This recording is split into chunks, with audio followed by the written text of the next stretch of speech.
ఏమంటే ఇలా చూడండి ఎలా డ్రైవింగ్ చేస్తున్నారు.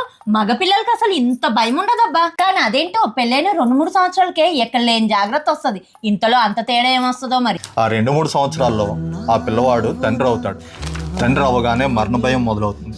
ఆ భయం తన ప్రాణం పోతుందని కాదు, తన పిల్లల భవిష్యత్ ఏమైపోతుందా అని. ఎందుకంటే తన పిల్లల్ని తను ప్రేమించినంతగా ఈ ప్రపంచంలో ఇంకెవ్వరూ ప్రేమించరని తనకు తెలుసు. కాబట్టి వాళ్ళు నవ్వితే తన ప్రపంచం అంతా నవ్వుతుంది, అదే వాళ్ళు ఏడిస్తే తన గుండె పగిలిపోతుంది.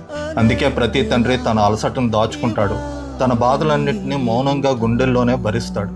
తన కళలన్నింటినీ వదిలేసి తన పిల్లల కోసమే పాకులాడుతూ ఉంటాడు. ఎందుకంటే అతనికి తన జీవితం కన్నా తన పిల్లల భవిష్యత్తే ముఖ్యం అనుకుంటాడు. కాబట్టి అందరూ నీ కోసం ఏదైనా చేస్తానో, చివరికి చనిపోవడానికన్నా సిద్ధం అంటారు. కానీ తండ్రి మాత్రం నేను బతకాలి, నేను బతికి నా పిల్లల భవిష్యత్తును నిలబెట్టాలని తాపత్రయపడతాడు.